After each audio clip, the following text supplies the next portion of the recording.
Hello my people, welcome back again. This is Diana Indigo and today I have another guest with me, Wamaitha Maggie. Hi. Yeah, I'm so happy to have you here today. Thank you. It's going to be an interesting video because we are talking about the things we have learned this year as we are entering a brand new year.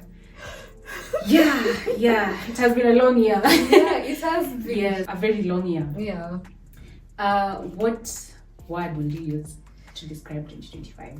Oh my god, what word? No, oh my god, we haven't even introduced. Oh. Introduce yourself, please. My name is Wamaitha Maggie. I am an actress. I am a writer, a creative storyteller.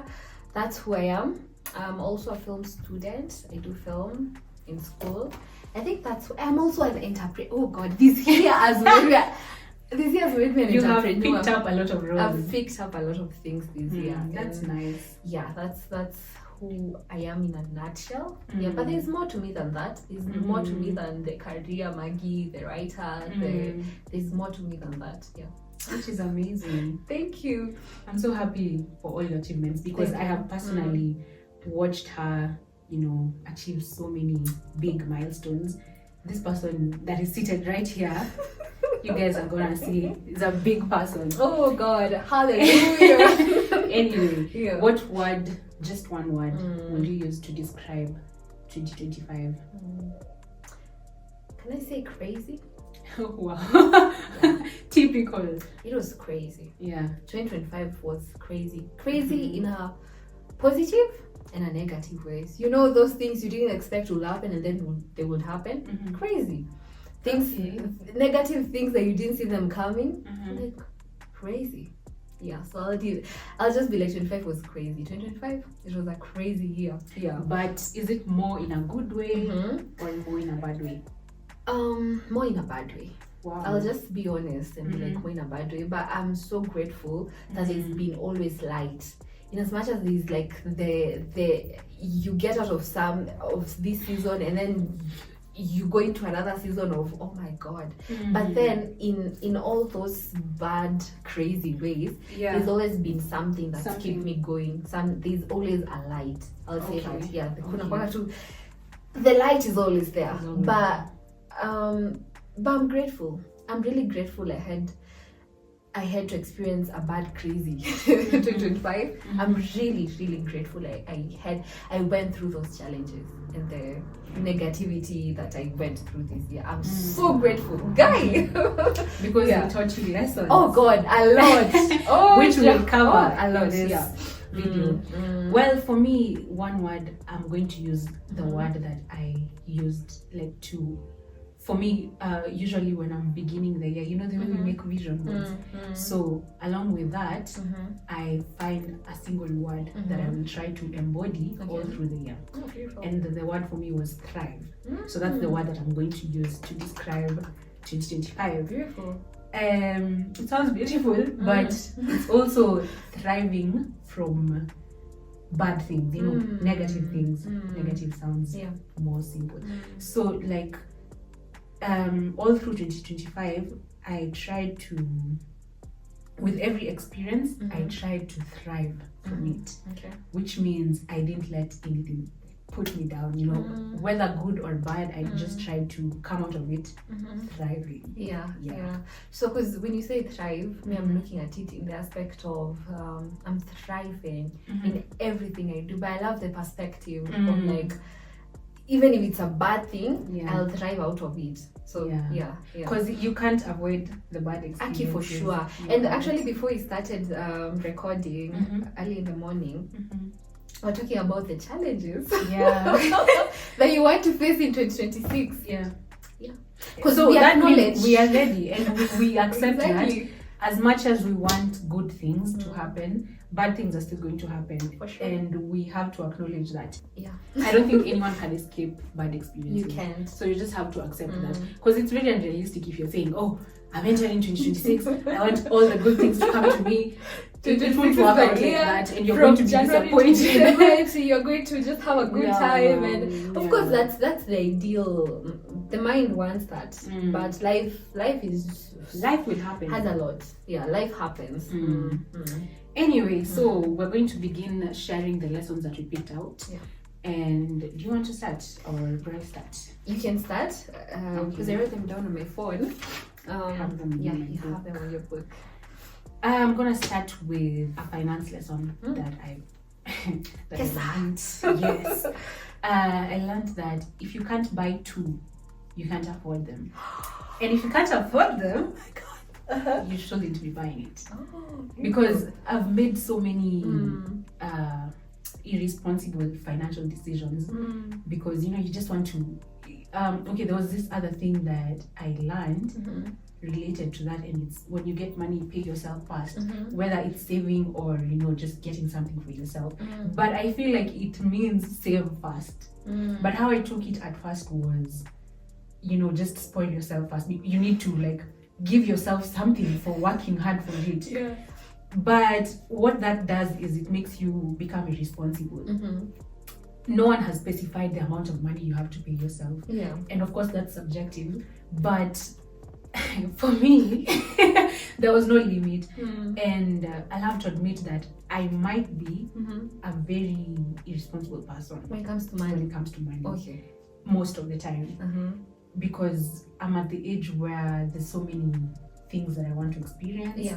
I want to hang out with my friends. I want to try new things. I want to get myself good things. So it's easy to be irresponsible. And then because it's only this year that I've really gotten to have my own money. So that experience alone makes me feel like I have the freedom to do anything I want with money, to buy anything. So I just find myself doing anything with money and not being really strategic. And it's fine, it has to happen for you to learn that you have to save money and you have to make wise decisions. But yeah, I have made enough mistakes to understand that I can't just be buying anything, and if I can't buy two, I can't afford it. Exactly. And if I can't afford it, Yeah. I shouldn't be buying it, because what's the point? It's going to hurt me in the future. The way we usually say ati ningekuwa najua as a kid I would have been saving all that money. So I don't want that same feeling when you're as a 30 grown-up. and you're like, oh my that God. feeling like, I was using my money responsibly. As much as I'll give myself grace because I'm just young, and I mean I don't have big responsibilities right now. But still, I don't want to be that person who just does anything with money. I really want to be intentional with saving in 2026, and also budgeting, all that stuff. Yeah. I feel like we're in so much alignment when it comes to that, because when you said, because I've made so many money mistakes, especially when you're starting to earn money. I think I started earning money in 2023, like my own money. Yeah. I'm like, oh my God, this is my money, And at that point, because you're kind of a kid coming out of borrowing money, being given money, and now you have money. Yeah. You're getting into womanhood. And so I would spoil myself, I would get things. And then 1 month down the line, I'm not even wearing that dress that I brought. It's just been there. And I feel like when you mentioned if you can't buy it twice, then probably don't get it.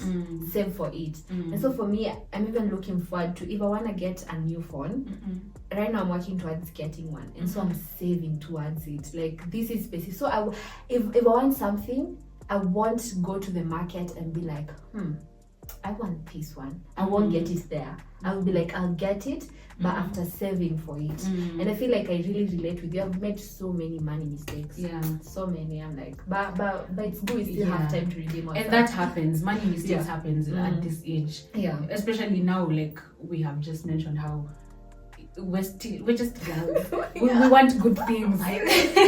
We want good things. It's not so bad. It's not like a big mistake, but it's something that we need to learn from, because you can't just keep this going.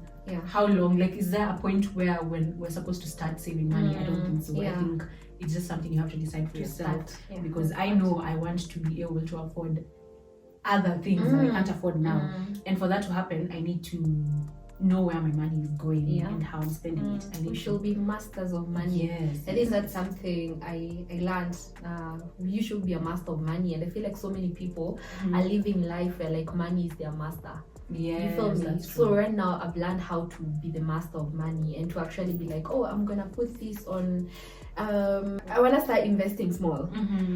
For instance, I was doing research on money market funds and how they work, and if this is something I wanna be part of. I was doing research on different companies and how they give out their share, and also you can invest it in a business. So as in mimi ndio nachagua vile nitatumia pesa yangu. Exactly. You can, And I that don't let sounds money even control better. me. I Yeah. don't be like, oh, now since if I have money, I'm the happiest person in the room. But when I don't have money, no, I don't want to don't have money. Have money, but there's a point where money was really controlling my moods and where I am and how I'm doing my things. But no, not anymore. Yeah, that's a very interesting way. Right now, where you are, do you trust yourself to handle huge amounts of Oh money? yes, please, I Oh, do. really? I do. I know that was so quick. Uh-huh. I know that was a very quick answer. Yes, it was. It was a quick answer. Uh-huh. But because I have so many things that I want to do, Mhm. and I'm like literally writing them down and being like, I want to look into this income stream and be like, after I earn this money, I will do this with it. Because I have things I want to invest in and do this, so I can handle big money because I understand how money works right now. Probably 2 years ago, no guys, I couldn't go. Hey, me ningejipatia tu a vacation. I just go to Dubai and finish the money. But right now, I feel like I can handle big money because I understand. I feel like I'm understanding money. Yes, so I can. I don't think I'm that confident enough. I don't think so. Well, What makes you think that? I'm getting there for sure, because I know right now if I'm offered huge amounts of money, What's huge of course I'm amount going of to- money to you? 'Cause I don't think I it can give a varies. definite number. Okay. Just something beyond what I can, Okay. what Yeah. I am handling right now. I think yes, I'm going to save Yeah. because that's what everyone will do. I Yeah. hope so. I'll save, Yeah. but then I'm not going to be very intentional on how I'm spending it. At his G, let me put this, let me invest this. I don't think I'm going to do that. I know that's the ideal thing to do. Yes. Yeah. But right now where I am, I'm going to be more keen about having fun and helping out my friends, helping out my family, and maybe just spending it all. I love how you've said that's the Yeah. ideal thing to do. Yeah, that's the Because ideal thing. most But- people say that. If I get that, because for instance, we were having a conversation in class, and our lecturer was mentioning that I mentioned I'm a film student. Yeah. He was mentioning something about selling your land, like selling your family land, and he mentioned something. The ideal thing to do when you sell that land is you buy another land. That's what everyone will think, but that's not what you'll do. Yeah. When the money is presented to you, you I don't know, is it you get greedy? I don't know what It's happens. because it's something you have not gotten before. Yeah. So Okay. knowing the best thing to do is not really. Yeah, It's not making the action sense. you'll take. You're going to take. You're going to be impulsive. You're going to be impulsive Yeah. because it's also kind of a scarcity mindset. You've never had this money before. Yeah.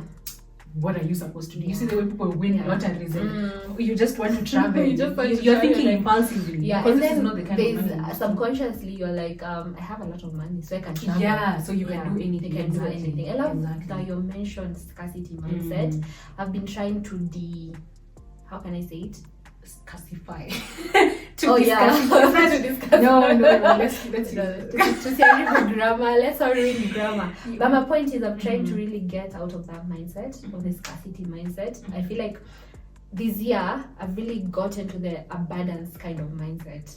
Because Kitambo, I can remember we were even having a financial talk. I don't know if we were there, but this person mentioned something about when you get money, what do you do first? And I mentioned I keep the money aside. I don't want to deal with it. I put it just far away from me. So when I want to do something, I just chuck. If I want to buy something, I chuck from it slowly. Why? I'm scared of dealing with the money because I'm scared it will end. So it's there, but also I'm working towards getting more, but I don't want to deal with that money. Let it stay there. If it's at Mshwari, let me throw it, all of it to Mshwari, and I don't want to think about it. But if I want to do something, I'll chuck from it. So that I feel like that was a scarcity mindset, and in a way it was avoidance. It was being avoidance. And there's someone who mentioned, I don't know if you relate to like the relationship attachment styles, the way people different relate with relationships, whether friendships, like there's secure, there's the there's the anxious avoidant, yes, avoidant, the secure one, of course, and the anxious one. Okay. I did a test and I was secure. Really? Yeah, for sure. I did that test and I did. Is it just relationships or with everything? With everything. So now I'm going back to with relationships mostly, but now I'm going back to what this person was mentioning when it comes to money. The relationship that you have with money, it's actually the relationship that it's your attachment style, basically. Okay. Like if I'm avoidant, I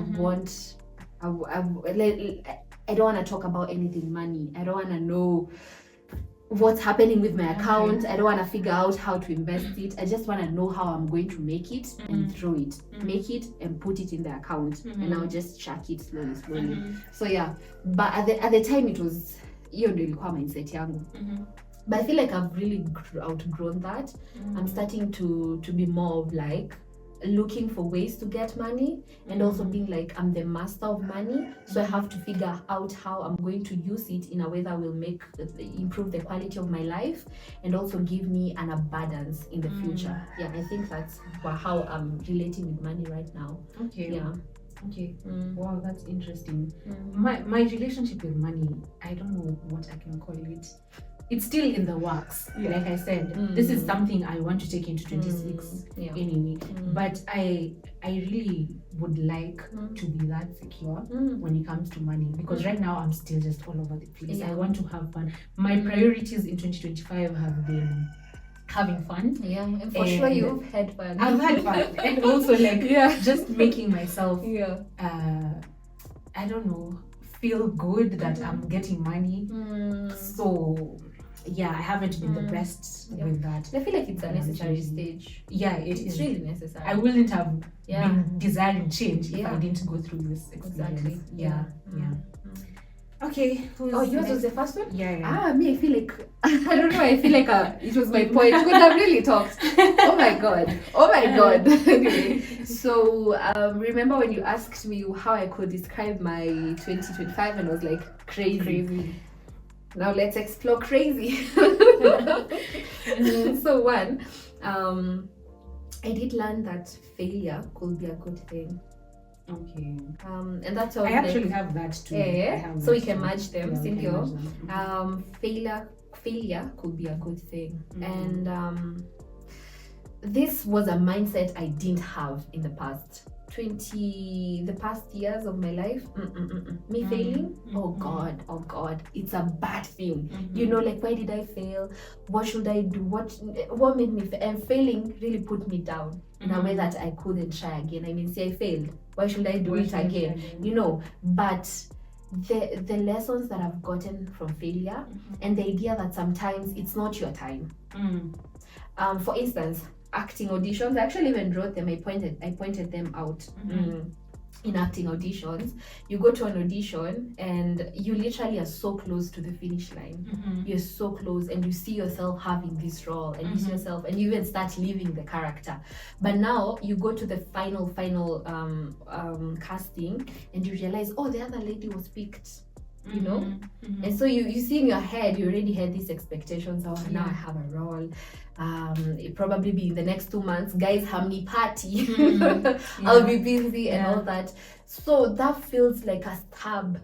That I had that experience, and it felt like a stab to my heart, and it burnt me, you know. But there's some things that I learned from that, from just the whole process of auditioning. January, I produced a film in a film competition. It wasn't the best. I'm not proud of it. When I put it on a CD, I'll be like, hey guys, this is no. But I feel like I've grown. But I had so much expectations with it, because I put so much energy into it, so much investment, so much work, and put my whole heart into it, and I didn't win, and it was so painful. But I was like, should this put me down? As in, should I decide that I'll never produce a film anymore? No. So in a way, failure has really built me. If I compare the past, how I used to take failure and how these 2025 I've been taking failure, I've really been taking it positively. And there's even a podcast I listened to earlier this year by what's his name? Jay Shetty. I don't know. Jay Shetty. On purpose. It's so beautiful. He was mentioning something about, not him, but he had a guest. He mentioned something about how you could get so many no's and how those no's could be leading to your yes. And I've been living with that mantra. Like, you could get so many no's, but actually it's a process. It's actually, a no is actually a yes. If you look at, I don't know if you feel me, a no could be a yes. It just depends with how you take it. It's a no. Oh, maybe it's not a no right now. Yes. So it's a yes in the future. A no, this project, no. But it actually builds you. Failure has really built me, even relationship wise. You have. And I think the thing that why we get to call something failure is because of the expectations. Yes. So you expect this thing is going to go far, you know, and it doesn't happen, and you're like, oh, okay, it didn't happen the way it happened. Should I sit down and look back and be like, what did I do wrong? Or no, it just wasn't meant to happen. You know, it just wasn't meant to happen. And there's a toughening you get. There's a kind of toughening you get. And also not getting to accomplish. Because me, I feel like the things that I put my mind to, I usually accomplish, the personal things. But the moment I put myself out there, I do accomplish, but it can go both ways. It can go a no, a yes. And so for the industry that I'm working with, you pitch a script. Could be a no, could be a yes. When you pitch to yourself, of course it's a yes. It's a yes, for sure. And that's really important that you mentioned, because when we are working towards something, I feel like we always want it to work out, of course. So, like, we're not thinking at yes, I'm pitching this, or yes, I'm applying for this, but if I don't get it, it's okay. You know, we don't tell ourselves that when we are going to that to that point. And it's important to tell yourself that, so that that fear of failure is kind of reduced. Where do you think the fear of failure is rooted in? Oh God, I'd say at first is people. Do you know expectations from people, or what do you mean by people? Yes, kind of expectation from people. Expectation from people. For instance, your even let me just use the context of your family, right? You've started a journey, and maybe it's a journey of writing, maybe it's a journey of even school. Let's just say school. You're doing this bachelor's. They expect you to pass, right? They expect you to get the best. So that there's that expectation of people. Because me, baby, I can deal with failure with myself. I can deal with it. But the moment people are involved, it feels suffocating. That's when it's an issue now. It becomes an issue. I have to please all these people. I have to, exactly. But right now, I'm gonna announce my failures, guys. These are the things. Grown from that. I've grown from that. I'm like, I'm gonna announce them. Yeah. Well, for me, I think it's also the fact that we are not told we can try again and again and again, and we're also not told that that's the reality of life. It doesn't happen just like that. You know, when we're growing up, we're told of course, life is unfair.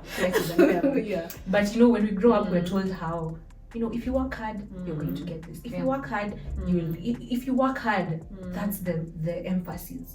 Work hard and then you'll get this. So you grow up knowing, if I work hard, it will work out. Like it has to work out because I have worked hard. And if it doesn't work out, then you think you didn't work hard enough. Or you also think at then it's not meant to be. So you stop trying. So you stop trying.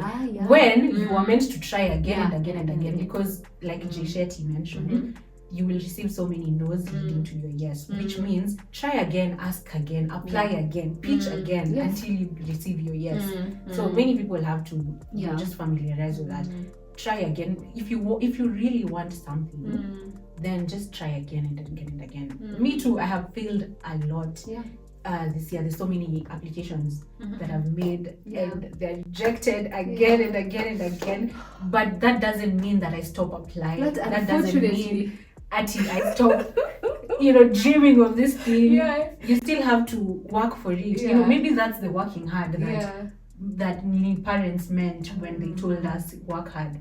Yeah. Maybe they were meaning try again, try as many times as you can. And one thing that I've learned from that is I need to be okay with trying as many times as I possibly can. If I get tired along the way, I still need to remind myself that this is why you want this so bad. Yeah. And it's meant for you. You have to believe that. As you speak, let me look for a quote. There's a quote I wrote. Yeah. That's exactly it for me actually, because failure has to happen, and when we accept failure, then it becomes something that we can deal with easily. We're going to stop fearing it more. And it shouldn't be like there's so much negativity to it because it's failure. You have failed X. Yeah, That failure sounds like such a I know bad negative it's- word. yeah. What can we I don't replace know. failure with? Let's find something else. To replace failure. So with, that we can really destigmatize failure itself. Okay, I'm not a good thinker on the spot, but I think we should get a word for failure. When I get the quote, I'll read it. It talks about trying and trying and trying. It's taking time to load because it's on my page. It's my quote. It should be on my head. But it's something. But anyway, those because that's what me mwaka nimeapply for so many things, and this is just on the light note. These people who they're the ones sending you emails for fortunately. Could you be doing it like in the middle of the night? Or during the day, like at 2 p.m. Yeah. Why are you waking up to an unfortunately email? Yes. It now detects how your day will go. I don't know. I just hate I wake up, I open my phone, and then it's like emails. I look at it, I'm like, unfortunate. I'm like, oh God, what is this? Because I've applied to so many things. I can't even remember. You can't remember. Unfortunately, we didn't take you. And then I started looking. I'm like, I can't the way I put so much energy into this project. Oof, yeah, it's a lot. And also, no one even talks about the excitement, because when you're applying, you're not thinking about being rejected. Me, usually, personally, when I'm applying for something, I envision my role in that place. I envision my life, my routine, as if I've already been accepted. So my thinking is I'm not going to be rejected. Yeah. But also I forget that it's possible. And I forget that there's so many other people applying for the same thing. So me being rejected should be something that is more likely to happen than me being accepted. So that's something we also need to pay attention to. Into consideration. Yeah. This is the quote. It says, instead of this I made this in 2024 December. So I was kind of like putting myself, oh God. You were setting yourself up. You were setting yourself up exactly for failure. Because that was such a negative word. Really? You know how that used to, even when you were back in school, why are you setting yourself up for failure? It really messes with your head. And oh God, there's so much negativity here. Okay, so instead of looking at everything that didn't work out, try to look at things that did work out. For instance, waking up every day and choosing to try again is a big win in itself. We often underestimate trying, but it takes a winner to put themselves out there and do things for the first time or even all over again. So pat yourself on the shoulder and congratulate yourself for trying. Okay. I love the thing where you said try and try and try and try again, because trying is maybe failure should be trying. You were trying. You were trying. I was just trying. If you weren't accepted, oh well, I was just trying. I think we also need to kind of delude ourselves into thinking that it's not that big of a deal, because the fear of failure comes from you thinking it's the end of the world. If I don't get this, I'm done for. I have disappointed all these people. Yeah. What am I even doing? My career has stopped. Yes, exactly. Yeah. We need to kind of reduce that pressure that we're also putting on ourselves. Just make it sound simple and easy. I was just trying. I was just trying makes it sound less of. And also the thing with maybe because failure also comes with alignment. I think that's the biggest lesson for me when it comes with the things that I tried out and they didn't work out. Like rejection is exactly redirection. Yes, and it's alignment. Earlier in 2024, sorry, we're talking about 2025, but this was a major pivot in pivot there, potato in my career. I pitched a script to a very big production company, and I was so excited about it. It was an international company that were coming to Kenya, and they wanted fresh scripts. And this was my baby that I've been working for months. It was a feature, and I'm like, oh my god! And I pitched it, and I like did research on how they want the pitch to be like. And so if it's a spec script, I wrote it. I wrote the synopsis. I wrote the character bios, like everything. I put so much energy into it, and of course it didn't happen in a week. It was like months of like improving. And so my head, I really expected that it's going to be picked because of how much energy I've put into it. And it goes back to, we don't really think that there's some other people who are also applying, you know. And I was rejected. Wow. And oh god, have you ever felt like, I'm never gonna write again? I'm never going to do this. I'm never going to do it again. Because it feels like if a big production company may reject what about exactly. And so I called a mentor of mine at the time. Shout out to her. She's a writer. She's kind of big in our industry of writing because she has done projects that they're worth seeing. You know, you're like, oh, you've done that. So I called her. I'm like, hi, Sarah. Imagine I was rejected for that niche, and I was crying. No shame in crying. No, thank you. Yeah. I was crying. I was crying, and so she tells me that she had a script that was she pitched it to KBC. KBC rejected the goddamn script. Imagine KBC of all channels. Really, how bad is that script of even? What end? I know. Yeah. And the same script was accepted by an international Mnet. Okay. The same script rejected by KBC was accepted by Mnet. And that goes back to alignment. Maybe whatever you wrote wasn't aligned with the company. And also back in life, maybe if you got that job, it wouldn't align with where your life was going.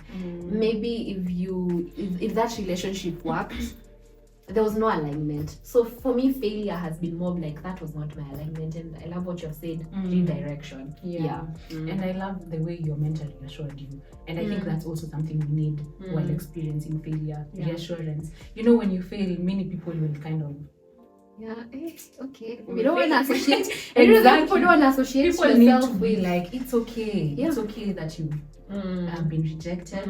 Just try this other thing, or just try again. We need that reassurance. It's very important because no one wants to be put down when they are failing. It ruins your self-esteem and even your confidence. And let's even talk about relationship failures. Oh God. Do you know, like, the whole community knew. The whole community knew. And now there's like an expectation for you in the community. Like, all the time you have to keep reminding people, it didn't work out. So you've already healed, but the community hasn't healed, you know. Yes. I don't know. That's an angle people don't really talk about when it comes to friendships and relationships. Like, you have to face people. Like, mbona hamkwangi pamoja nowadays? It's taking you back. I healed, guys. Why are you taking me back there? You know. So yeah. That's what you've experienced this year. Oh yeah. A lot. Should I talk about it? I feel like I'm really exhausted. I don't know if let me see. Maybe we'll get to that. Yeah, I think I'll get to that. So it's my turn? Yeah, for sure. Since we are now talking about relationships, I'm going to talk about how this year I learned that if I'm talking about loving myself by embracing the things about myself, including the negative things, like me, I'm very bad with time. I have no sense of time. Sorry to my friends that I have disappointed this year by coming late to the hangouts. I'm sorry. I'm going to try better. And, you know. And the fact that I relate that because I know you as a late comer, so guys, I'm going to change that reputation next year. Yeah, but there's actually a lot of psychology to late people. Yeah. If you have tried to change it and it's not working, I just be me. Yeah. But I don't want to be late all the time. Yeah. Anyway, if self-love means, embracing the fact that I'm a latecomer and accepting myself as a latecomer, then I think it kind of negates my self-compassion. Okay. Because doesn't self-compassion mean I be kind to myself? Yeah. Which giving yourself enough grace. Exactly. Yeah. I don't think I'm giving myself grace if I am kind of, constantly identifying or claiming the fact that I'm a latecomer. I think I'm identifying as a latecomer, and in that way, I'm not allowing myself, I'm not giving myself the space to grow out of being a latecomer. Are you comfortable with being a latecomer? No, obviously no. Who wants to be told all the time, Diana, make sure you get out? There was a time I was very comfortable, and I don't know, maybe I was stagnant. Maybe I was stagnant, but I really tried. I would even wake up early, 2 hours earlier, and then I'll still get late, And I think that's why I'm telling you, it's a psychological thing. And I've tried being early. I get anxious waiting for people. I get anxious waiting for an event to start because I was there 30 minutes earlier and they're doing mic check. I don't want to put the expectation to become a person who's early. I want to be on time. Oh, on time. Yes. On time. Yeah. And I think also it goes back to just how people do things. Because for instance, there's the Kenyan culture of ukiniambia 3, me I'll probably show up at 4. There's that it's like a coded language, which is not good. Let's address that. I know I'm part of that. You're part of it, but it's not good. It's not good because sometimes you need to start exactly at 2. It doesn't mean 4, and no one said it means 4. Exactly. So let's stop assuming. And then ukiambiwa 2 unafika 3. And actually, there's a company I was working with. I think 2 months ago. Those people are on time. People are on time. When they say, I think I was telling you this. I don't know if they say it's 2, it's 2. Wewe ukifika hiyo time yako, they'll probably be wrapping up. Yes. Yes. So I think also kuna hiyo psychology class starts at 8, so I'll be there at 8:40 because probably the lecturer won't come at 8. But with I think school has really taught me to be so on time because our department, the film department, time is a very key thing. Time is a very key thing. And I would like that for myself. That's why this is something I really want to change. Because even today, we had agreed to meet at 11. So Maggie found me very unprepared. But that's the kind of thing that I don't appreciate about myself. Because I'm like, you made the effort to be here on time. I understand that. And then now, I just seem like, I don't care for this as much as you do. It doesn't feel right. I get your perspective. Yes, exactly. That's why it's something I'm really keen on changing when I'm entering future. Can I say I personally feel like I'm intentionally early and intentionally late? To accommodate someone who's late, or no? Because I feel like myself. Some people. Oh, okay. To me, I'm saying intentionally late and early, depending on where I'm going. You feel me? And depending on even who am I meeting, how interested am I, how committed am I? Okay. You feel me? Okay. And I think I've really grown from that because Kitambo, the past, I used to be a latecomer and I was so okay with that. I remember that period. Yeah. And that time, let me make this known. That time, something that comforted my lateness is the fact that I'm going to be late with her. Yeah. Oh my God, she'll be late. So it's fine. Yeah, I had that phase. It was like, even at 2024, I was working as a bookkeeper. Yeah. Oh God, keeping accounts and all that. I think that's where I really learned money and all that. But I used to be so late because I'm like, I'm not the one who's like opening it was a spa. I'm not the one who's opening the spa. I mean, so the point. Yeah. If a sale happens, I'm sure it won't happen in 30 minutes. Massage takes time. You were bold though. That's really risky. You're not even scared of losing your job or anything. I can't hope my boss never watches this. My former boss. I can't hope he never watches. Because we used to have talks. They'll be like, oh my God, please work on your lane. I'm like, okay, I'll work on it. And that's the thing. When I decide I'm going to come early, I get anxious. I'm just there. I'm like, okay, I would have stayed at home and done something else. I think that's where I'm at right now. I think I don't care enough. Yeah. I don't care now. So that's why I'm saying it depends. Because there's some people who you're meeting and you know these are people who like I really keep time and I don't want to disappoint them. And I'll be even 30 minutes early, you know. And maybe I'm meeting up with a person. And maybe I'm not so excited to meet you, but we have to meet. I'll be late, trust me. Yeah. There you have it. So future employers of Margaret. No, not future employers. Future friends. Future friends. Because with them, I feel like with employers it's more serious. Yeah. Like because even with set, if time yakwenda set it's 6:30, I'll be at the if pickup time is 6, I'll be there at 6:15, 6:20. Trust me, I'll be there so early. But it depends on the activity. I think it depends on the activity. If it's just a casual thing, I'll be like, I'll show up whenever.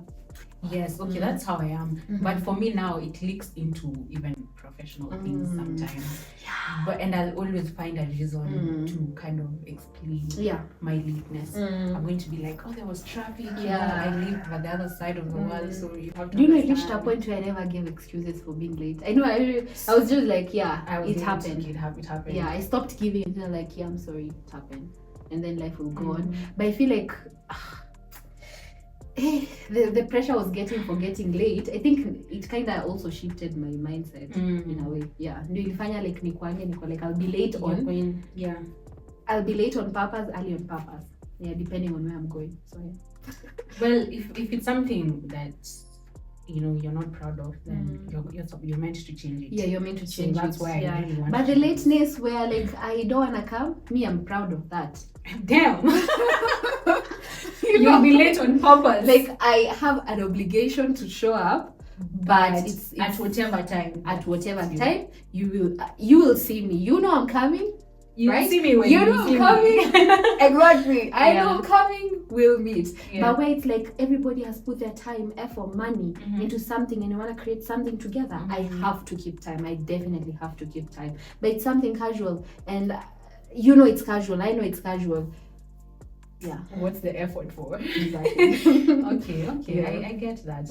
Well, that's something I'm looking forward to changing, and also like other imperfections that I haven't mentioned, because I mean self-love also means accepting your imperfections. You see, the way even with other people, loving other people means you love all of them, even their imperfections. So loving myself should mean the same. I'm giving myself grace for being a late person. I'm giving myself grace for maybe being a procrastinator, the things that I don't like about myself. Exactly. Loving myself means I give grace. So yeah, it's just trying, of course. Yeah, just like a quote I read. Yeah, you have to try as many times as possible. Who had the previous point? You? Me, yeah. I'm going. Okay. I feel like I'm stealing your points. We have the same points. We have the same points. Did we live the same life? I hope your audience relates to with like the pointers and all that.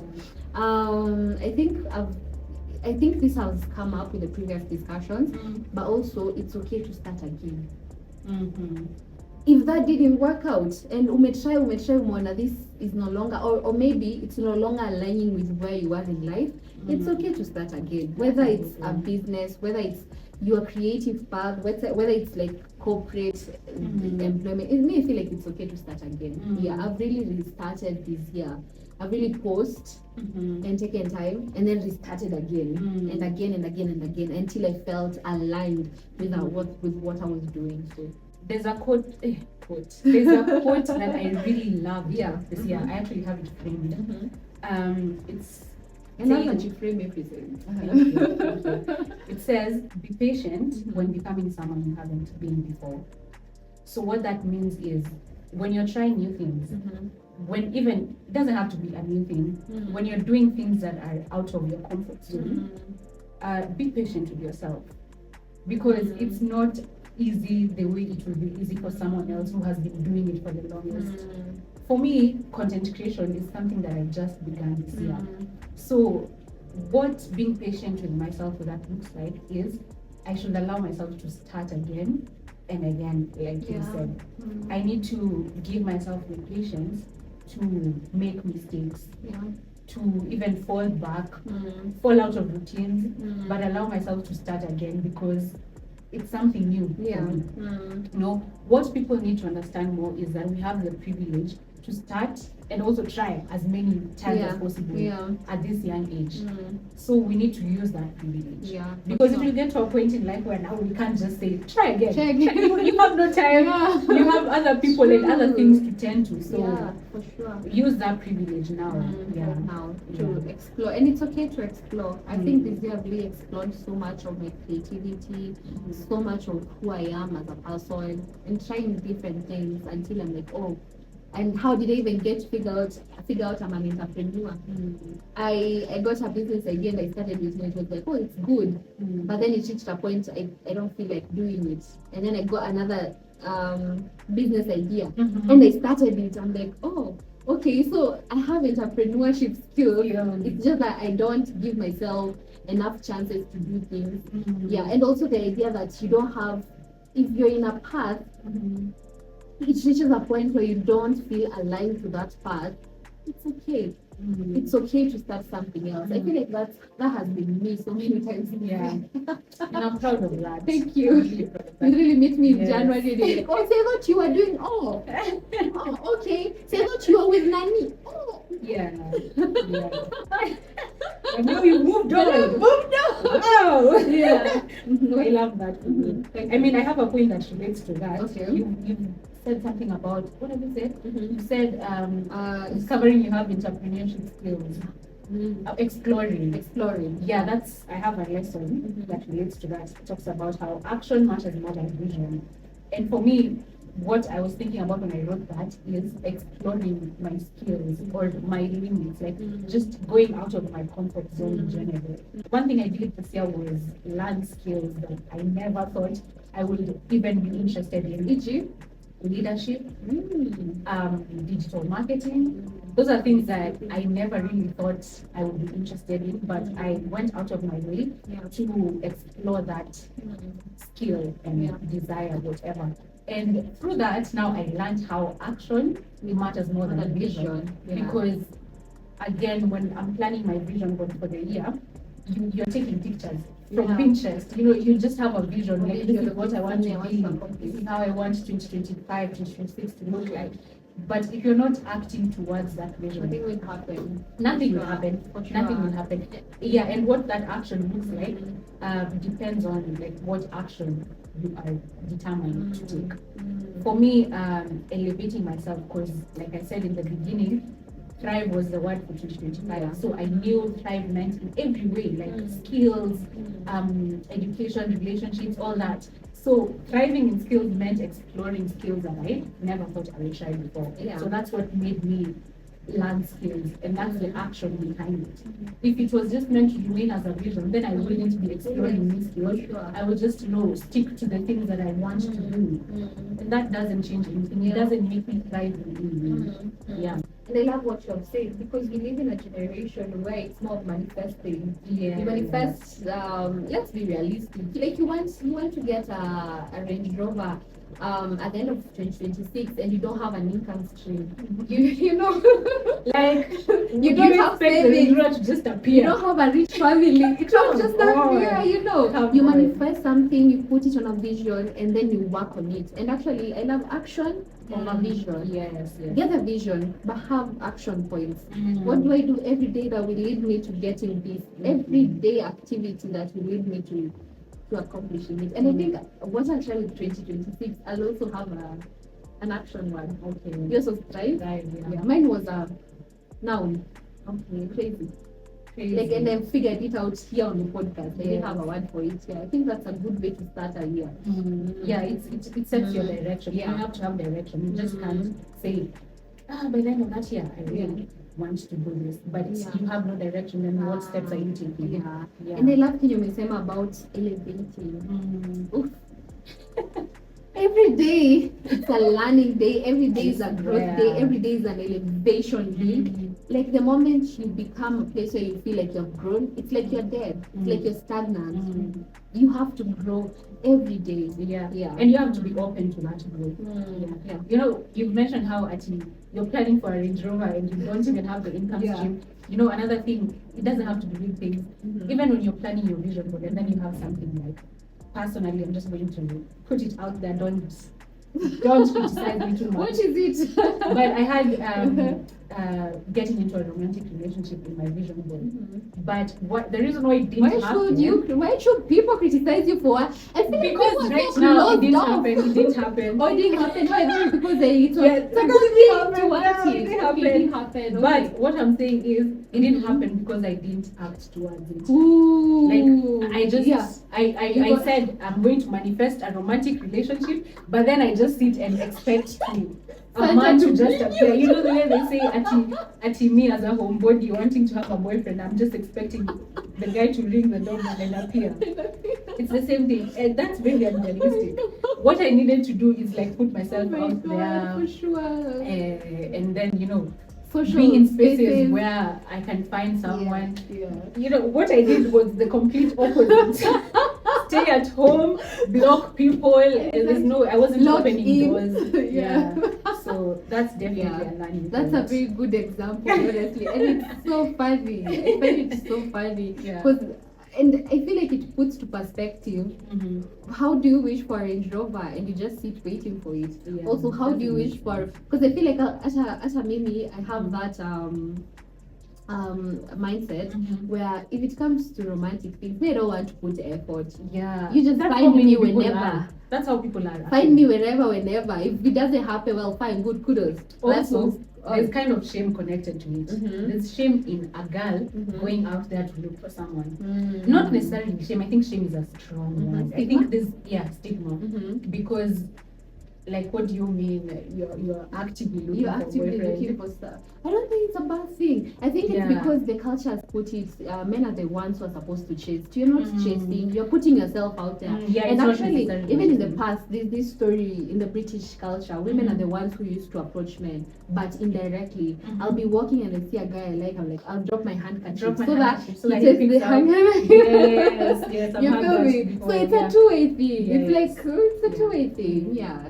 Mm. Yeah, you have to actually put yourself out there. Yeah. Yeah, and Mm. be intentional with it. Yeah. Mhm. Mm.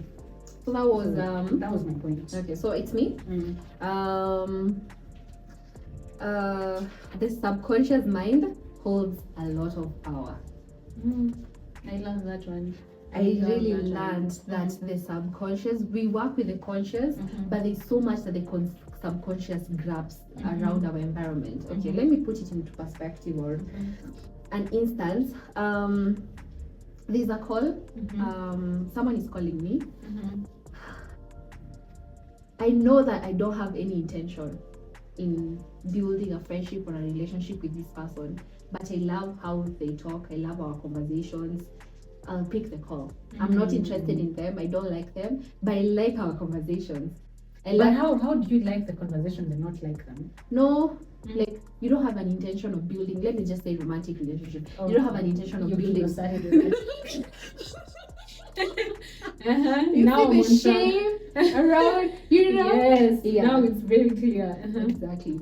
So you don't want to build something with them, Mhm. but you just love how they make you feel.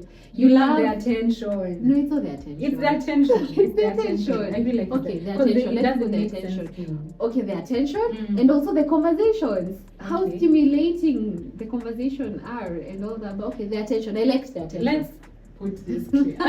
Because there's no way she doesn't like the person and the conversations are stimulating. No, I Come like on. the person.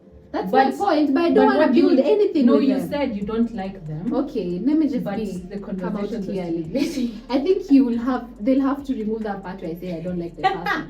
Because subconsciously, okay, consciously I don't like them. That's what my conscious mind is telling me. Okay, But okay. subconsciously I like this person. You feel me? Okay. But consciously I don't want to build anything. Maybe it's just that you don't want to accept that you like them.